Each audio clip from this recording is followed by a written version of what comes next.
আল্লাহ রাসূল বলছেন কিয়ামতের দিন সবচাইতে ওই ব্যক্তির আযাব কম হবে যার পায়ে এক জোড়া জাহান্নামের আগুনের জুতো পরা হবে, আর এই জুতো পরে দেওয়ার কারণে তার মাথার মগজ টকবক করে ছিটকে পড়ে যাবে। তাই আল্লাহ কোরআনে বলেন, দুনিয়ার মানুষরা তোমরা সেই জাহান্নামের আগুন থেকে নিজে বাঁচো আর তোমাদের পরিবারকে বাঁচাও। ভাইরা আমার, এই জাহান্নামের আগুন থেকে বাঁচতে হবে।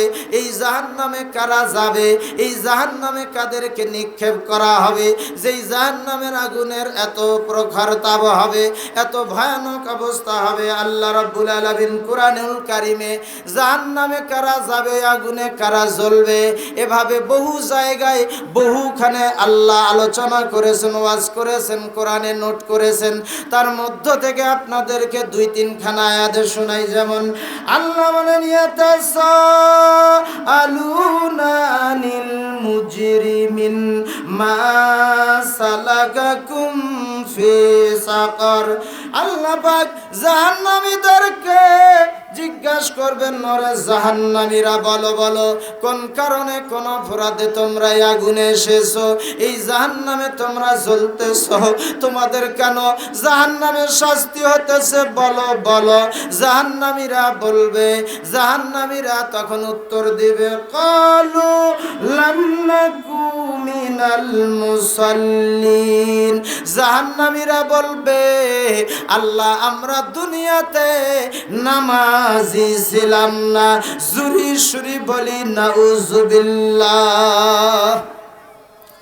জাহান্নামীরা কি বলবে? আর জোরে বলুন, কি বলবে? নামাজি ছিলাম না। জাহান্নামীরা বলবে, ক্বালু লাম নাকু মিনাল মুসাল্লিন। আল্লাহ আমরা দুনিয়াতে নামাজি ছিলাম না, নামাজ পড়ি নাই, এই কারণে জাহান্নামে এসেছি। ভাইয়েরা আমার, যারা নামাজ পড়ে না, সালাত আদায় করে না, তারা জাহান্নামী। এই আয়াত প্রমাণ করে, এই আয়াত এটাই শিক্ষা দেয়, এই আয়াত এটাই দলিল দেয়, প্রমাণ করে, এই দুনিয়াতে যারা নামাজ পড়বে না, যারা সালাত আদায় করবে না রে, ওরা হলো জাহান্নামী, ওরা জাহান্নামে যাবে। এই দুনিয়াতে যেই মানুষরা আজ নামাজ পড়ি না, সালাত পড়ি না, সালাত কায়েম করি না, সালাতের ধার ধরি না, এই মানুষগুলা প্রত্যেকেই জাহান্নামী, প্রত্যেকেই দোজখের আগুনে জ্বলবে। এদের গা থেকে জাহান্নামের গন্ধ বের হয়, বলি নাউজুবিল্লাহ। বেনামাজি তাহলে কি? আরো জোরে বলুন, কি? জাহান্নামী। এদেরকে জাহান্নামে জিজ্ঞাসা করা হবে, তোমরা কেন জাহান্নামে এসেছো? এরা বলবে, আল্লাহ এই জন্য জাহান্নামে এসেছি, আমরা নামাজ পড়ি নাই।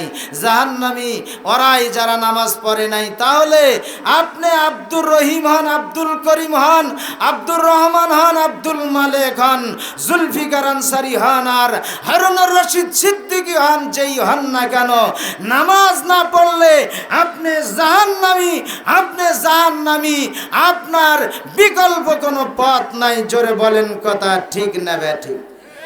তাহলে বেনামাজি থাকা যাবে? আরো জোরে বলেন, থাকা যাবে? থাকা যাবে না। জন্য তওবা করেন, যারা নামাজ পড়েন না আজই নামাজ ধরেন জাহান্নাম থেকে বাঁচার জন্য, কারণ বেনামাজির গা থেকে জাহান্নামের গন্ধ বয়। তাই তো আমার এই বাংলার গাইবান্ধার একজন কবি, ফুলছড়ির ওই দিককার একজন কবি, তিনি একটা গানের বিকল্প করে এই বেনামাজির পক্ষে গাইলেন, বেনামাজির জন্য গাইলেন। একটা গান এই দেশে ছিল, সেই গানটা হলো, সে যে কেন এলো না, কিছু ভালো লাগে না, একবার আসুক তারে সাজা দেখাবো, একবার আসুক তারে মজা দেখাবো। এই গানটা আমাদের দেশের ফুলছড়ির ওই দিককার একজন কবি ইদ্রিস সুন্দরভাবে তিনি গানটা নকল করলেন বেনামাজির ব্যাপারে। তিনি বললেন, যে জন নামাজ পড়ে না ওটা শয়তানের নানা, যে জন নামাজ পড়েনি ও যে শয়তানের নানি একবার কবরে আসুক তারে মজা দেখাবো, একবার কবরে আসুক তারে সাজা দেখাবো। বেনামাজি চোখ থাকিতে অন্ধ, জাহান্নামের পাপী গায়ে গন্ধ। যেদিন নিদান খাটে আসবে আমার পেটে, দেহ হার পিঠে আমি গোরা করিব। যে জন নামাজ পড়ে না ও যে শয়তানের নানা, যে জন নামাজ পড়েনি ও যে শয়তানের নানি, একবার কবরে আসুক তার খেলা দেখাব। জুরি সুরি বলি মারহাবা, লিল্লাহে তাকবীর। বেনামাজির গা থেকে জাহান্নামের গন্ধ বয়। একবার খালি মরেন আর জাহান্নামের আগুনে ঢোকেন, আপনার কলিজার বাটম বোতাম অল এভরিথিং জাহান্নামের আগুন মুহূর্তে পুড়ে শেষ করে দিবে। ভাইরা আমার, বেনামাজি জাহান্নামী, বেনামাজি জাহান্নামে এই জন্য যাবে কারণ আল্লাহকে সেজদা দেওয়া, আল্লাহর কাছে মাথা নত করা, মস্তক অবনত করা, এটা সবচাইতে বড় কাজ। হযরতে আদমকে আল্লাহ বলেছিলেন, আদম তুমি সেজদা দাও। আদম আল্লাহ পাক ফেরেশতাকে বলেছিলেন তথা ইবলিসকে বলেছিলেন। ইবলিস হওয়ার আগে ছিল ফেরেশতা। আল্লাহ ইবলিসকে বলেছিলেন তুমি আদমকে সেজদা দাও, কিন্তু ইবলিস সেজদা দেয় নাই।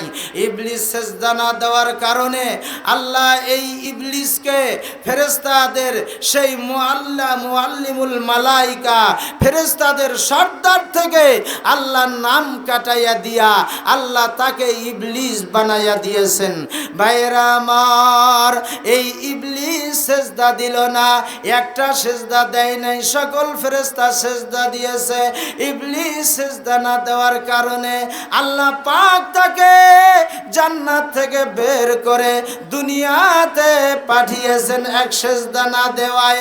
আমরা ইমানদার মুসলমানেরা আল্লাহ দৈনন্দিন 5 বার মুয়াজ্জিনের আজানে, মুয়াজ্জিনের ডাকে আমরা সাড়া না দিয়া 5 বার আল্লাহর হুকুমের অবাধ্য হই, আল্লাহর হুকুমের নাফরমানি করি, বিরোধিতা করি। তাই আল্লাহ এক সিজদা না দেওয়ায় ওই সেই ইবলিসকে আল্লাহ জান্নাত থেকে বের করলেন এবং বিতাড়িত করলেন। দৈনন্দিন যারা 5 বার আল্লাহকে সেজদা দিবে না, আল্লাহ তাদেরকে এই কারণে জাহান্নামে দিবেন। জোরে সুরে বলি নাউজুবিল্লাহ। ভাইরা আমার, আল্লাহ কিয়ামতের দিন বেনামাজিদেরকে ডাক দিয়া বলবেন, আল্লাহ রাব্বুল আলামিন বলবেন, ইয়াউমা ইউকশাফু আন সাকিন ওয়া ইউদআউনা ইলাস সুজুদ ওয়া ইউদআউনা ইলাস সুজুদি ফালা ইয়াস্তাতিউন। আল্লাহ রাব্বুল আলামিন কিয়ামতের ময়দানে বেনামাজিদেরকে ডাক দিয়া বলবেন, নামাজে যারা হিফাজতি নয় তাদেরকে ডাক দিয়া বলবেন, ওরে আমার বান্দারা, তোমরা আজকে আমাকে সেজদা করে দেখাও। আমি তোমাদেরকে সেজদা করার আদেশ দিয়েছিলাম, নির্দেশ দিয়েছিলাম, তোমরা সেজদা করে দেখাও। জাহান্নামীরা ওই সময় কিয়ামতের ময়দানে ওই কিয়ামতবাসীরা বলবে, তারা আল্লাহ বলবেন সিজদা দাও, কিন্তু তারা সিজদা দিতে পারবে না। আল্লাহ বলেন ফালা ইয়াস্তাতিউন, তারা কোনো সিজদা দিতে পারবে না, মস্তক অবনত করবে, পাও অবনত করতে পারবে না। খাশিয়াতান আবসারুহুম তারহাকুহুম জিল্লা ওয়া কাদ কানু ইউদআউনা ইলাস সুজুদি ওয়া হুম সালিমুন। তাদেরকে সিজদা দিতে বলা হলে তারা সিজদা দিতে পারবে না। খাশিয়াতান আবসারুহুম তারহাকুহুম জিল্লা, তারা লাঞ্ছিত, তারা অপমানিত হয়ে কিয়ামতের ময়দানে মাথা নিচু করবে। লজ্জায় আল্লাহর সামনে তারা মাথা অবনত করে লজ্জিত হয়ে থাকবে। তারা সিজদা দিতে পারবে না। অথচ এদেরকে দুনিয়াতে মুয়াজ্জিনের আজানে দৈনন্দিন 5 বার করে বলা হতো, ডাকা হতো, হাইয়া আলাস সালাহ হাইয়া আলাল ফালাহ, তোমরা নামাজে আসো, তোমরা মুক্তির জন্য আসো। এরা এই ডাক শোনার পরে এরা উদাসীন ছিল, বেখাল ছিল, এরা নামাজে যায় নাই রে। তাই কিয়ামতের ময়দানে এরা আল্লাহর সামনে সিজদা দিতে পারবে না। এরা মস্তক অবনত করে লজ্জিত হয়ে মাথা নিচু করে থাকবে। আল্লাহ ফেরেশতাকে বলবেন, এদেরকে তোমরা জাহান্নামে নিক্ষেপ করো। জোরে সরে বলি নাউজুবিল্লাহ, লিল্লাহে তাকবীর। ভাইরা আমার, বেনামাজিকে এইভাবে জাহান্নামে নিক্ষেপ করা হবে। কোরআনুল কারীম প্রমাণ করে বেনামাজি জাহান্নামী, বেনামাজি ওই আগুনে জ্বলবে। তাই তো এই বেনামাজি থাকা যাবে না, নামাজি হতে হবে। ইমাম আবু হানিফা রাহিমাহুল্লাহ বলেছেন, কেউ যদি এই দুনিয়াতে বেনামাজি থাকে ওটা জাহান্নামী। তোমরা ওরে জেলখানায় বন্দি করো, তোমরা ওরে ধরে কয়েদখানায় ঢুকাইয়া দাও, আর ওই কয়েদখানায় তোমরা তারে মারতে মারতে, লাঠি পিটা করতে করতে, আঘাত করতে করতে তোমরা রক্তাক্ত করো, রক্ত প্রবাহিত করো। ও যদি তওবা করে যদি নামাজি না হয় তাহলে তোমরা তারে পিটাইতে থাকো, জেলখানা থেকে বের করো না। ইমাম আহমদ ইবনে হাম্বল, ইমাম শাফি বলেন, তারা বড় মাপের ইমাম, তারা বলেছেন 2 জন জাহান্নামী এই বেনামাজি। অতএব একে কয়েদখানায় রেখে, জেলখানায় রেখে বন্দি করে পিটালে হবে না, তোমরা রে হত্যা করে, তোমরা রে কতল করে দুনিয়া থেকে চিরতরে বিদায় করে দাও। জুরি সুরি বলি নাউজুবিল্লাহ। ভাইরা আমার, বেনামাজি এত নিকৃষ্ট, বেনামাজি এত খারাপ যে এই বেনামাজিকে কতল করার পর্যন্ত ইমাম সাহেবরা নির্দেশ দিয়েছেন। তাহলে আপনি আমি কি বেনামাজি থাকা যাবে? জোরে বলেন, যাবে? আজকে যদি একজন বেনামাজি নামাজি হন, আল্লাহওয়ালা হন, তাহলে এই মাহফিল সার্থক, তাহলে এই তাফসিরুল কোরআন মাহফিল সার্থক। জোরে সুরে বলেন কথা ঠিক না ব্যাঠিক? ভাইরা আমার, নামাজের আর আলোচনা করা যাবে না, সময় অত কুলাবে না, সময় ঘনিয়ে আসতেছে। তাই আমি এই জায়গায় শুধু এতটুকু আহ্বান করতে চাই, আপনি আমি যদি জাহান্নাম থেকে বাঁচতে চাই, আপনাকে আমাকে সকলকে পাঞ্জেগা নামাজি হতে হবে। আল্লাহ পাক ওই সময় বড় খুশি হন যখন বান্দা সিজদা দিয়া 2 হাত উঁচু করে আল্লাহকে দেখে, আল্লাহু আকবার বলে হাত বাঁধে। হাত তোলার সময় তাকবীরে তাহরিমায় যখন হাত তোলে, হাত তোলা মানে স্যালেন্ডার। আল্লাহ, তোমার কাছে অবনত হলাম, তোমার কাছে মাথা নত করলাম, তুমি আমার রব। এই দুনিয়ায় কাউরে ডাকে সাড়া দেই না, কাউরে মানি না, কাউরে বুঝি না। আল্লাহ, তোমারে মানি, তোমারে বুঝি, তোমার জন্য আমি আল্লাহ দেখো স্যালেন্ডার। আল্লাহর বান্দা যখন এইভাবে হাত তোলে, স্যালেন্ডার করে, আল্লাহ বড্ড খুশি হয়ে যায়। এরপর বান্দা যখন মস্তক অবনত করে সিজদায় পড়ে আল্লাহকে কপাল ঠেকাইয়া ডাকে, সুবহানা রাব্বিয়াল আল্লাহ রাব্বিয়াল আলা, আল্লাহর প্রশংসা করে, আল্লাহ বড্ড খুশি হয়ে যায়। কিন্তু যারা এই মস্তক অবনত করে না, আল্লাহ তাদের প্রতি বড় গোসা হন, রাগান্বিত হন। জোরে সুরে বলি নাউজুবিল্লাহ। ভাইরা আমার, এজন্য আসুন আমরা 5 ওয়াক্ত সালাতে মস্তক অবনত করে যেন আল্লাহকে খুশি করতে পারি। আল্লাহ যেন কবুল করেন, আল্লাহুম্মা আমিন। ভাইরা আমার, বেনামাজিরা জাহান্নামে কেন যাবে? এর অনেকগুলো কারণের মধ্যে আর একটি কারণ শোনাই। কারা জাহান্নামে যাবে এই জায়গায় আরো অনেকগুলো কথা ছিল, আরো অনেকগুলো আলোচনা ছিল। যেমন আল্লাহ বলেছেন, জাহান্নামীরা এইবার বলবে, লাম নাকু মিনাল মুসাল্লিন ওয়া লাম নাকু নুতঈমুল মিসকিন। জাহান্নামীরা বলবে, আল্লাহ, আমরা দুনিয়াতে আমরা মিসকিনকে, ক্ষুধার্তকে, অভাব দুঃখীকে খাইতে দেই নাই। আমরা খাইতে খাইতে ফুটবল, পেটটা ফুটবলের মতো বানাইছি। খাইতে খাইতে ফুটবলের মতো পেটও হয়ে গেছে, বড় বড় বলের মতো পেটও হয়ে গেছে। যখন আমরা কোলাকুলি করি খালি পেটাপেটি হয়, কোলাকুলি হয় না। কথা ঠিক না ব্যাঠিক? এমনও লোক আছে খাইতে খাইতে পেটটা এমন বড় হইছে, দুইজনে যখন কোলাকুলি করে ওরা পেট আর পেটে ধাক্কা খায়, ওরা বুক খুঁজে পায় না। কথা ঠিক না ব্যাঠিক? এই গত পরশু দিন একটা আমি স্ট্যাটাস দেখলাম, ফেসবুকে ভাইরাল হয়েছে। দুই পেটু, ওরা এই যে দুইজনকে হাত ধরে টানতেছে, ওরা বুকে বুকে কোলাকুলি করবে, কিন্তু কোলাকুলি হচ্ছে না, খালি পেটাপেটি হচ্ছে। ভাইরা আমার, দুনিয়াতে কিছু পেটু আছে, পেটাওয়ালা আছে, পেটওয়ালা আছে, যারা দুনিয়াতে গরিব দুঃখী অসহায়দেরকে খাইতে দেয় না। এই সমস্ত মানুষ কিয়ামতের দিন আল্লাহকে বলবে, ও রব্বুল আলামিন, আমরা দুনিয়াতে খাইতে দেই নাই। অভাবীরা, কাঙ্গালিরা, ওরা বাড়িতে দাঁড়ে দাঁড়ে আমাদের কাছে এসেছিল, কিন্তু আমরা ওদেরকে খাইতে দেই নাই। ওরা অভাবে থেকে গেছে, না খায়া থেকেছে, আমরা ঠিকসে খাইছি, ঠিকসে পড়ছি। এমনকি আমাদের খানা পর্যন্ত অনেক নষ্ট হয়ে গেছে, পচে গেছে, আমরা ওদেরকে খাইতে দেই নাই। এই কারণে আমরা জাহান্নামে এসেছি। জুরি সুরি বলি নাউজুবিল্লাহ। আল্লাহর নবী বলছেন, ওই ব্যক্তি ইমানদার নয়, ওই ব্যক্তি মুমিন নয় রে, যেই ব্যক্তি নিজে খায় আর তার পার্শ্ববর্তী, তার সাথীরা, তার পাশের মানুষেরা, তার প্রতিবেশীরা না খায় রাতে কাটায়। নবী কয়, সাহাবারা ওরা না খায় রাত কাটায় রেখে এই ফুটবলের মতো পেট করেছে, এরা সারা রাত নির্দ্বিধারসে ঘুমাইছে। আর অভাবীরা ক্ষুধার তাড়নায় রাতে ক্ষুধার জ্বালায় অনেক সময় ঘুম থেকে জেগেছে রে। আল্লাহর নবী কয়, ওরা ইমানদার নয়, ওরা মুমিন নয়, যারা পেট ভরে খায় আর গরিব দুঃখী না খায়া ঘুমায়। নবী কয়, ওরা ইমানদার নয়। আর জাহান্নামীরা বলবে, মাবুদ গো, আমরা এই কারণে জাহান্নামে এসেছি, আমরা দুঃখীদেরকে খাইতে দেই নাই।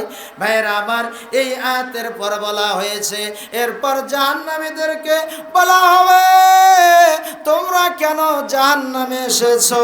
ভাইরা আমার, আরো অনেক কথা আছে, কিন্তু আমার সময় স্বল্পতার কারণে আমি সেদিকে আর বলতে পারলাম না। এবার দুই একটা আয়াত বলে শেষ করতেছি। আর মাত্র আমার হাতে 18 মিনিটের সময় আছে।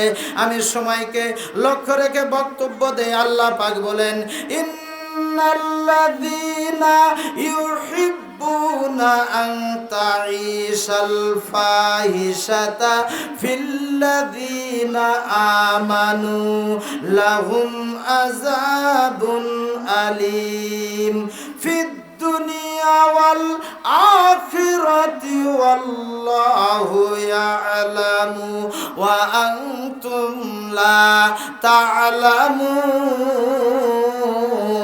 বলি আল্লাহু আকবার। আরো জোরে বলি আল্লাহু আকবার। লিল্লাহি তাকবীর।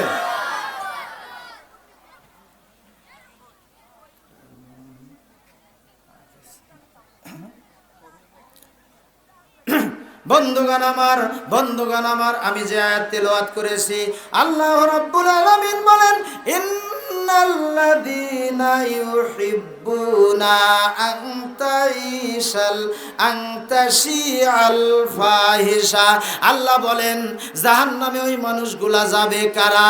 আল্লাহ বলেন ইন্নাল্লাযিনা, নিশ্চয় যারা ইউহিব্বুনা ভালোবাসে, পছন্দ করে, আনতাশিআল ফাহিশা, যে তারা ফাহিশাকে বিস্তার করবে, ফাহিশাকে ছড়াবে, যারা সমাজে, যারা দেশে, যারা গ্রামে, যারা পরিবারে, যারা সর্বস্তরে আই ফাহিশাকে, যারা অশ্লীলতাকে, বেহায়াপনাকে ছড়িয়ে দিতে, বিস্তার করাতে, বিস্তার ঘটানোকে ভালোবাসে, আল্লাহ পাক বলেন এই সমস্ত মানুষদেরকে আমি আল্লাহ জাহান্নামের আগুনে পোড়াবো বলি নাউজুবিল্লাহ।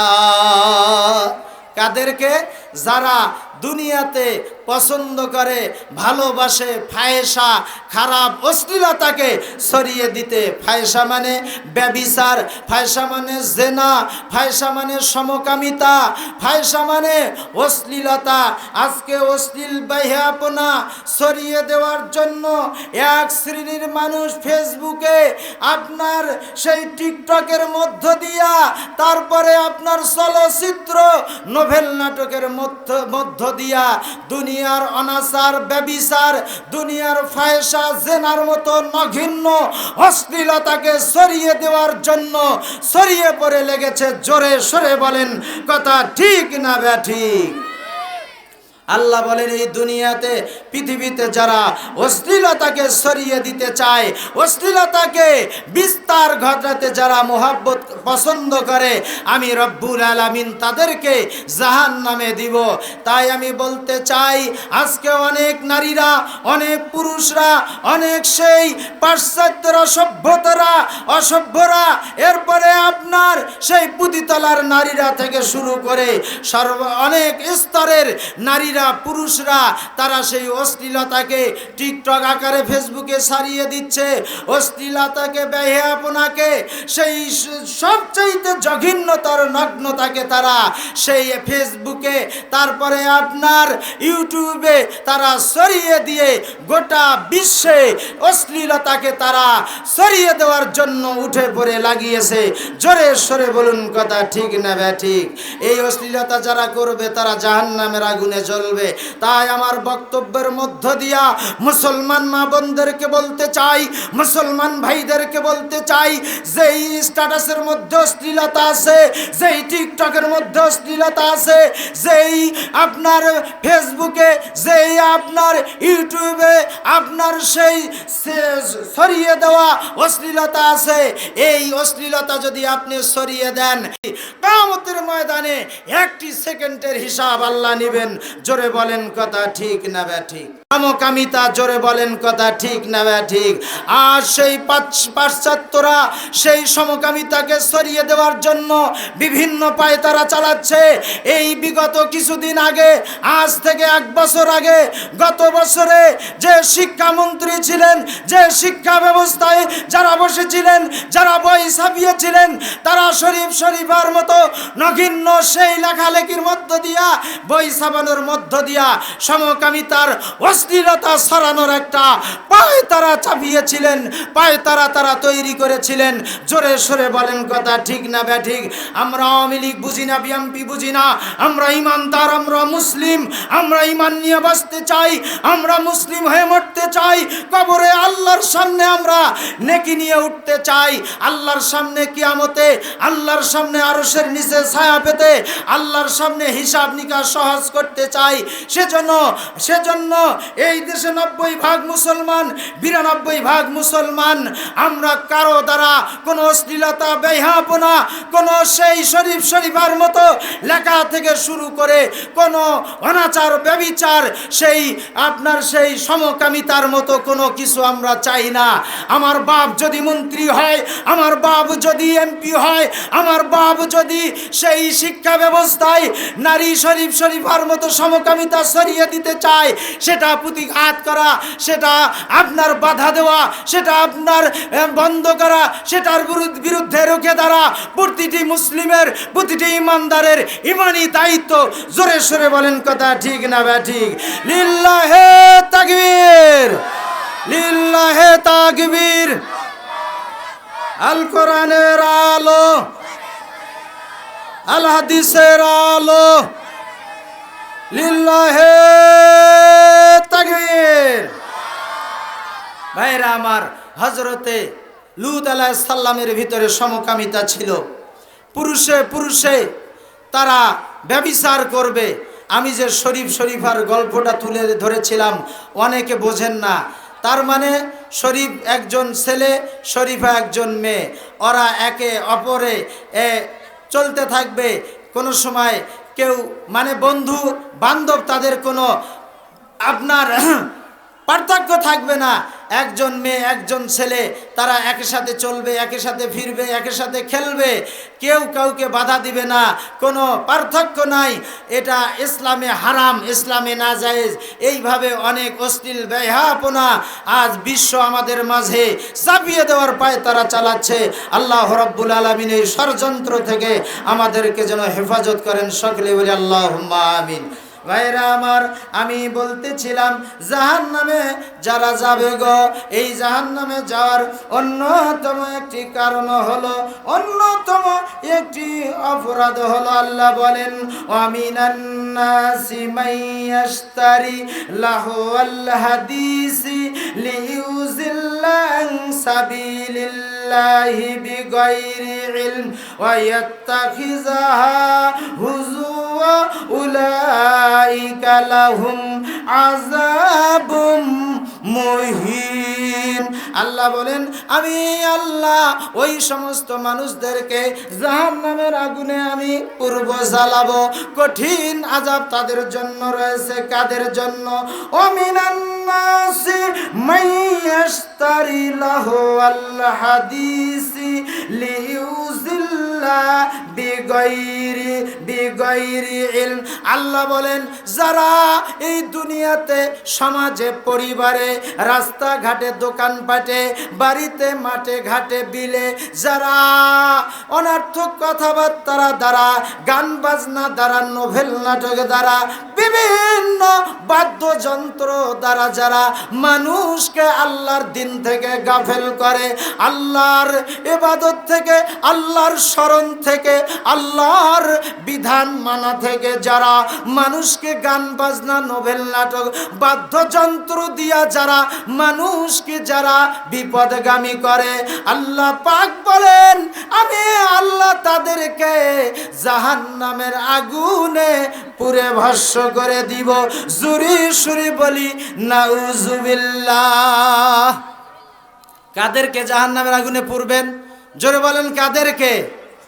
যারা এই দুনিয়াতে গান বাজনা, নোভেল নাটক, বাদ্যযন্ত্র দ্বারা মানুষকে বিপদগামী করবে, আল্লাহর পথ থেকে যারা দূরে সরে রাখবে, আল্লাহ এই সমস্ত গান গায়কদেরকে, নায়ক নায়িকাদেরকে, বাদ্যযন্ত্র বাজানো যারা বাজায় তাদেরকে জাহান্নামে দিবেন। এটা ভিন্ন ধর্মের ভিতরে, অন্য ধর্মের ভিতরে কি আছে আমার জানা নাই। সেই অন্যরা তারা কিভাবে কি করেন সেটা তাদের ধর্মের বিষয়। কিন্তু ইসলাম ধর্মে, মুসলিম ধর্মে, কোরআনে আল্লাহ সূরায়ে আল্লাহ লুকমানের 6 নং আয়াতে কোট করে, নোট করে দুনিয়াবাসীকে জানিয়ে দিয়েছেন এই দুনিয়াতে যারা ইমানদাররা, মুসলিমরা গান বাজনা, বাদ্যযন্ত্র যারা বাজাবে, যেই হোক না কেন যারা বাজাবে, আল্লাহ রাব্বুল আলামিন তাদেরকে জাহান্নামের আগুনে জ্বালাবেন। কিন্তু ভাই এই গান বাজনা যদি জাহান্নামে নিয়ে যায়, সেই গান বাজনা কি বাজানো যাবে? জোরে বলেন বাজানো যাবে? আরো জোরে বলেন বাজানো যাবে? কিন্তু গান বাজনা আছে না নাই? আরো জোরে বলেন আছে না নাম? আইসক্রিম বিক্রি করে ও গান বাজায়, কট কট কটকটি বিক্রি করে ও গান বাজায়, ঠিক না ভাই? ঠিক। হালখাতাতে গান, চার স্টলে গান, রাস্তাঘাটে গান, ঘুমাবেন পিকনিকে গান, কথা ঠিক না ভাই? ঠিক। হায় রে হায়, মাইকের সাউন্ড আর কি রে ভাই, ওর জ্বালায় ঘুম পারা যায় না। সেদিন একটা বক্স বাজতেছিল, হাফ কিলো প্রায় 1 কিলো দূর থেকে বক্স বাজতেছে এত জোরে, একটা দুধের বাচ্চা, সেটাও তালে মনে করেন দুধের বাচ্চা বা দুধ ছেড়েছে 2, 2.5, 3 বছরের বাচ্চা, ওই বক্সের বাজনার তালে তালে হাত নাড়াতেছে, পা নাড়াতেছে, জোরে সোরে বলি নাউজুবিল্লাহ। ভাইরা আমার, বন্ধুগণ আমার, যেই গান বাজনা বাদ্যযন্ত্র আপনার আমার জন্য আল্লাহ হারাম করে দিলেন, আমরা সেই গান বাজনা বাদ্যযন্ত্রকে হালাল মনে করলাম। জোরে সুরে বলি কথা ঠিক না ঠিক? ভাইরা আমার, সেই গান আবার কি গান জানেন? বলবো ভাইরা আমার, আমি গান গাই না, তবে শুধু একটু ইঙ্গিত দেওয়ার জন্য গাই, কারণ তাফসিরুল মাহফিল, কোরআনুল মাহফিলে গান বাজনা বাজানো জায়েজ নয়, শুধু বোঝানোর জন্য বলছি। কি গান? কয়েকদিন আগে দেখলাম গান গাইতেছে কুতকুতি মাইয়া। কি মাইয়া? কুতকুতি মাইয়া। আর মানে কি রে ভাই, আমি তো বুঝলাম না। কুতকুতি মাইয়া। আবার গাইতেছে কি জানেন?